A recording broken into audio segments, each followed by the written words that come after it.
Good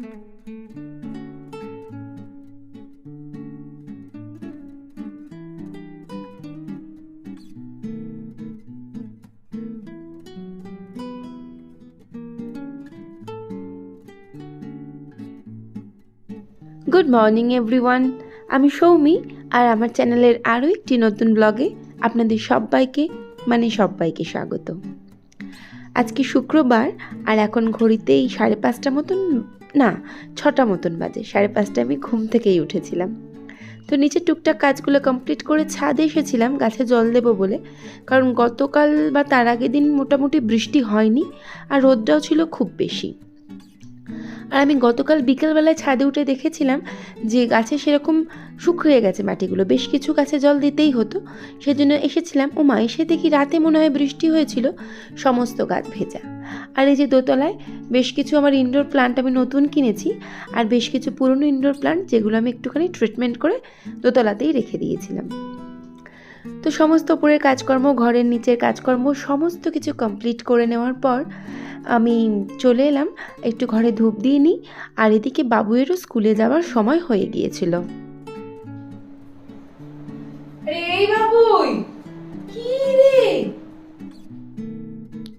এইভাবেই অসভ্যের মতন চিৎকার করতে হয় আমার মাম্মা যখন বদমাইশি করে। মানে আমার সেই রূপ যদি আমি কখনো ভিডিওতে আনি, আমার video then and there viral হয়ে যাবে। মানে আমি শিওর অ্যাবাউট দ্যাট, মানে কোনোভাবেই ভুল হবে না। মানে আমার ওই অসভ্যতামের ভিডিও যদি কেউ দেখে, আমার ছেলের ওপর যখন আমি চিৎকার করি বা বরের সাথে ঝগড়া করি, ও দেখলে মানে বললাম না, সেকেন্ড লাগবে না আমার ভিডিও ভাইরাল হতে। কিন্তু আমি না আনতে পারবো না সে ভিডিও, মানে নিজেরই লজ্জা পেয়ে যাবো ওরম অসভ্যতাম দেখে। তো যাই হোক, এদিকে গোবিন্দদা গতকাল দুধ দেননি, সেজন্য একটুখানি চা করার দুধ ছিল আর একটুখানি বাবুয়েরই দুধ ছিল, সেই দুধগুলো আমি গরম বসালাম। আর গতকাল রাতেই আমি একটুখানি জিরা রাইস করে রেখেছিলাম, আর চিকেন ছিল, সেটা আমি একদম রেডি করে রেখে দিয়েছিলাম যে আজকে আমি একটু দেরিতে উঠলেও আমার সমস্যা হবে না। আমার সমস্ত কাজ করে নেওয়ার পর আমি বাবুয়ের খাবারটা পর গরম করে দিতে পারবো। মাইক্রোওভেনে দিলে তো আর বেশিক্ষণ সময় লাগে না, ঝম করেই গরম হয়ে যায়। তোর খাবারটা গরম হয়ে গিয়েছিল, আমি বার করে নিলাম। আর এদিকে দুধটুকুও গরম হয়ে গিয়েছিল। ওর ওটসটা আমি আজকে অ্যাকচুয়ালি ফ্রিজের মধ্যে রেখে দিয়েছি। ওটস লোকে হাসবে, অ্যাকচুয়ালি না, এটা এয়ারটাইট বলে কিনেছিলাম, এখন দেখছি জিনিসটা এয়ারটাইট নয়, কিন্তু খুবই সুন্দর দেখতে কন্টেনারগুলো। আর যেহেতু এয়ারটাইট নয়, একটু পিঁপড়ে হচ্ছিলো, সেই জন্য আমি সোজা ফ্রিজে ঢুকিয়ে দিয়েছি। ওই জলে মলে বসানোর আর রিস্ক নিইনি। তো বাবুয়ের খাবারটুকু রেডি করে দিলাম, গুড় আর দুধ, মানে ওটস আর দুধ। আর এদিকে তমালের জন্য যে চায়ের জল বসিয়েছিলাম, সেই জলটা ফুটে গিয়েছিল, আর আমি ওর জন্য চাটুকু মানে রেডি করতে, মানে কি বলবো, চাটা দিলেই তো, ঢাকা দিলেই কিছুক্ষণের মধ্যে রেডি হয়ে যায়।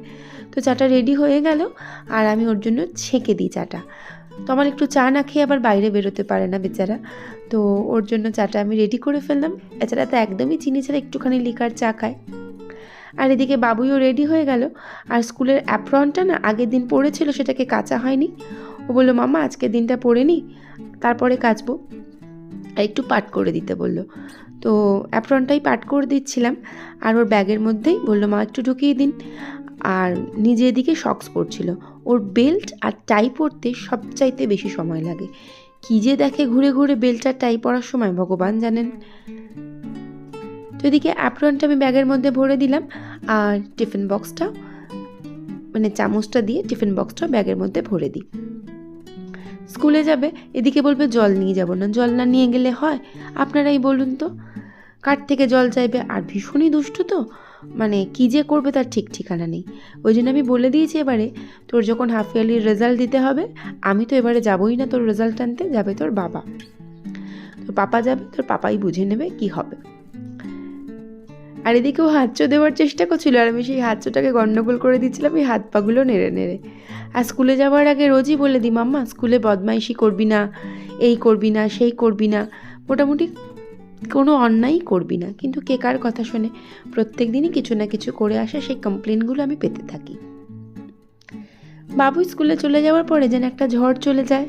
অ্যাকচুয়ালি বাবুই কেন, প্রত্যেকটা বাচ্চা যখন স্কুলে যায়, মা বাবা, মানে বিশেষ করে মা, বাবা নয়, কিছু কিছু ক্ষেত্রে বাবা অবশ্যই, মায়ের ওপর দিয়ে ঝড় চলে যায়। সেই ঝড় চলে যাওয়ার পরে 1 কাপ গরম চা নিয়ে আমি একটু বসলাম। কিছুক্ষণ পরে বিছানাপত্র ঘরদোর সব কিছু গুছিয়ে নিয়েছিলাম। বাবুয়ের বিছানা গোছানো কমপ্লিট। আর এদিকে গাছটা ওই যে বললাম কালকে একটু ট্রিটমেন্ট করার জন্য পরশু দিনকে একটু দোতলায় নিয়ে গেছিলাম, কিছু সার টার দিয়েছিলাম। আর বাবুয়ের বুকশেলফও গোছানো কমপ্লিট। আমার ঘরদোরটা আপাতত সব সুন্দর করেই গোছানো আছে। সকালবেলা এই যে ডাইনিং টেবিলে বসে শুধু একটু চা খেয়েছি, রান্নাঘরেও সেরকম কোনো উৎপাত হয়নি, মানে সকালে ব্রেকফাস্ট করিনি রেডি বাবুয়ের জন্য, সেজন্য কোনো চাপ নেই। ঘরদোর বেশ সুন্দর করে গোছানো আছে। কিন্তু দুঃখের বিষয় এখন আমি রান্না বসাতে পারবো না, কারণ ফ্রিজে কিচ্ছু নেই, ফ্রিজ পুরো ফাঁকা। আজকে আসবে আনাজ, সেই আনাজ আসার পর সুন্দর করে ধুয়ে মুছে গুছিয়ে আমি যেমনভাবে তুলি সেইভাবে আনাজগুলো তুলব। তবে কিছু বাসন পড়ে আছে, ওই চা খাওয়ার বাসন, সেই বাসন টাসনগুলো মেজে ফেলতে হবে।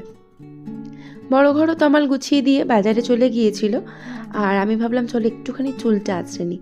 মাঝে মধ্যে তো চুল আঁচড়াতেও আমি ভুলে যাই, সেই রাতের বেলা একটুখানি চুলটা আঁচড়ে নিই। তো আজকে ভাবলাম এখন একটুখানি চুলটা ভালো করে আঁচড়ে নিই।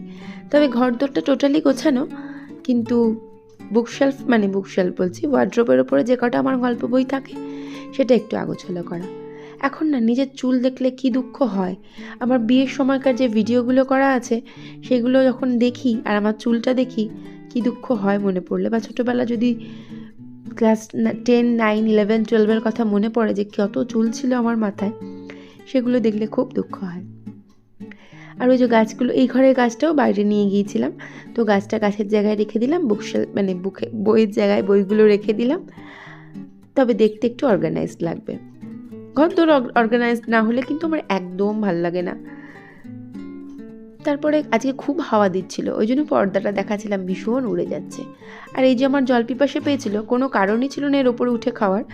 আমাকে এক বন্ধু, তার কুকিং চ্যানেল আছে, কিন্তু আমি তার কুকিং চ্যানেলের নাম ভুলে গেছি। তার কুকিং চ্যানেলটা আমি নিয়মিত ভিজিট করি, আর সে আমাকে বলেছে যে একদম দাঁড়িয়ে জল খেতে নেই। সেই জন্য তার কথা হট করে মনে পড়ে যাওয়াতে আমি টুক করে বসে পড়েছি জল খেতে গিয়ে। তো কিছু বাসন পড়েছিল চায়ের, বেশি কিছু না, সামান্য কিছু বাসন পড়েছিল চায়ের। আর সকালবেলায় বাবুয়ের জন্য দুধ গরম করেছিলাম, সেখানেও কিছু বাসন, ওই যে বাসনগুলো রয়ে গিয়েছিল, সব বাসনগুলো মেজে নিলাম। আর এদিকে চালটাও ভিজিয়ে দেব। চালটা খানিকক্ষণ ভেজানো থাকলে কিন্তু ভাতটা ভীষণই সুন্দর করে তাড়াতাড়ি হয়ে যায়, গ্যাসেরও কিছু সাশ্রয় হয়। আর ওই যে বললাম তখন তো আমার বাজারে গিয়েছিল, সমস্ত বাজারপত্র নিয়ে চলে এসেছে। আর আমি না প্রত্যেক দিন ঠিক এইভাবেই আনাজগুলো প্রথমে ভিজিয়ে রাখি খানিকক্ষণ, তারপর খুব সুন্দর করে তাকে ধুয়ে তুলে ফেলি, মানে ধুয়ে একটা ঝুড়ির মধ্যে ভালো করে একদম পরিষ্কার করে ধুয়ে তুলে নিই। আর তারপর আরও একবার জল ঢেলে বেশ খানিকক্ষণ পরে সেটা শুকিয়ে নিই, অন্তত আধা ঘন্টা তো যাই এগুলো শুকাতে। একটু রোদে রেখে দেবো। আর ততক্ষণ আমি দিকে যে তোমার মাছ নিয়ে এসেছিলো, মাছের তেল নিয়ে এসেছিলো, সেগুলোকেও পরিষ্কার করে একদম ধুয়ে নেব। কথায় বলে মাছ ধুলে মিঠে, মাংস ধুলে শিটে, কিন্তু দুঃখের বিষয় আমি মাংসও খুব ভালো করে ধুই, নইলে আমার ভীষণ অস্বস্তি হয়। তো মাছগুলো সব সুন্দর করে ধুয়ে নিয়েছি, আর এদিকে লবণ হলুদ ভালো করে মাখিয়ে নিলাম। তো আজকে তো আর এত মাছ খাবো না, তো খানিকটা মাছ আমি, মানে যেটুকু আমার লাগবে সেটুকু রেখে বাকি সবটুকু মাছ আমি ফ্রিজের মধ্যে স্টোর করে নেব। কিছু কিছু সময় আমি লবণ হলুদ ছাড়া স্টোর করি, তবে বেশিরভাগ সময় আমি লবণ হলুদ দিয়ে স্টোর করি। লবণ হলুদ ছাড়া মাছটা না আমার খুব একটা ভালো লাগে না খেতে। লবণ হলুদ দিয়ে ফ্রিজে স্টোর করলে আমার কিন্তু বেশ লাগে খেতে। অনেকের ভালো লাগবে না, তবে আমার কিন্তু ভালো লাগে। আমি এইভাবেই ফ্রিজের মধ্যে মাছ স্টোর করে রেখে দিই। আর যে তেলটা তোমার কাতলা মাছের নিয়ে এসেছিলো, আর মাছটাও কাতলা মাছ, খুব সুন্দর নাকি কাতলা মাছের তেল হয়, যদিও বা আমি জানি না কেমন খেতে, কারণ আমি একেবারে ভালোবাসি না খেতে। তারপরে বসে গেলাম এই আনাজগুলো নিয়ে। আমি না প্রথম যখন বিয়ে হয়ে এসেছিলাম তখন থেকেই তো ফ্রিজ, তো তখন আমি এইভাবে আনাজগুলো গোছাতাম, মানে এইভাবে নয়, আমি তখন আনাজ গোছাতাম প্যাকেটের মধ্যে করে রেখে দিতাম। অ্যাকচুয়ালি না আমার খুব ইচ্ছা কিছু স্টোরেজ বক্স কেনার, যেগুলো ইমিডিয়েটলি আমি কিনবো করে কেনাই হয় না, খুব তাড়াতাড়ি অর্ডার দেব। তো আপাতত এইরকম কন্টেনারের মধ্যে রেখে দিই। ও হ্যাঁ, যেটা বলছিলাম, বিয়ের পরে যখন এসেছিলাম তখন আমি এইভাবে আনাজ ধুতাম না, সত্যি কথা বলতে। আনাজ আসতো তাকে আলাদা আলাদা করে আমি সেপারেট করতাম, করে প্যাকেটের মধ্যে ভরতাম, ভরে ফ্রিজের মধ্যে ফেলে রেখে দিতাম, বা কিছু কিছু ক্ষেত্রে এমনিও রেখে দিতাম। তারপরে কিছুদিন যাওয়ার পরে আমি নিজের থেকেই এটা শিখেছি, একেবারে নিজের থেকেই বলতে পারেন। সত্যি আমি কারোর থেকে দেখে শিখিনি এটা, যে মানে এক একটা কৌটোর মধ্যে, এক একটা কন্টেনারের মধ্যে যদি এক একটা আনাজ আমি সুন্দর করে স্টোর করি, তাহলে আমার পেতেও বেশ সুবিধা হয়। আর সবচেয়ে বড় কথা, ফ্রিজটা ভীষণভাবে অর্গানাইজড থাকে, খুব সুন্দর করে ফ্রিজ গোছানো থাকে। শুধু ঘরদোর গোছানো থাকলে হবে না, নিজে গোছানো থাকলে হবে, ঘরের সমস্ত জিনিস সুন্দর করে গোছানো থাকতে হবে। কিছু কিছু ক্ষেত্রে আমি আনাজ একেবারে খোসা ছাড়িয়ে টুকরো টুকরো করে রাখি। তবে আমি একটা জিনিস খেয়াল করেছি, এতে না, যেহেতু কন্টেনারগুলো এয়ার টাইট নয়, সেহেতু না কেমন একটা যেন হয়ে যায় আনাজগুলো। তবে যেদিন আর মানে কন্টেনার এয়ার টাইট কন্টেনার নিয়ে নেবো, সেদিন থেকে আমি আনাজ একেবারে কেটে টুকরো টুকরো করে রাখবো। এর ফলে কাজে কিন্তু অনেকটা বেশি সাশ্রয় হবে, মানে সময়টা অনেকটা কম লাগবে। ওই যে রোজ একবারে বসে অনেকটা আনাজ যদি আমি কেটে নিতে পারি, তাহলে রোজের আনাজ কাটার ঝামেলা থেকে কিন্তু অনেকটা মুক্ত হওয়া যাবে। এই যে দেখুন, প্রত্যেকটা কন্টেনারে সুন্দর করে আমি জিনিসগুলো গুছিয়ে ফেলেছি। তবে শাকটা এখনো শুকায়নি বলে ওটা বিকেলের দিকে কেটে ফ্রিজের মধ্যে তুলে দেব। এবার কন্টেনারগুলো একটা একটা করে ঢাকা দেবো, আর এই যে ফ্রিজের যে বাস্কেটটা আছে, সেই বাস্কেটটার মধ্যে একদম গুছিয়ে গুছিয়ে রেখে দেবো।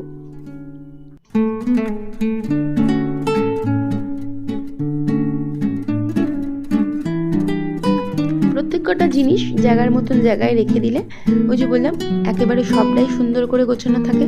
আমার আগোছালো কোনো জিনিস ভালো লাগে না, কোনো জিনিস। ছোটোর থেকে আমি একটা জিনিস খেয়াল করেছি, আমাকে মানে আমি বড়াই করছি না, আমার ছোটোর থেকে যে বুক মানে পড়ার টেবিলটা ছিল, সেটাও আমি চেষ্টা করতাম বেশিরভাগ সময় গুছিয়ে রাখার। তো এদিকে ফ্রিজটাও আমি সুন্দর করে গুছিয়ে ফেললাম।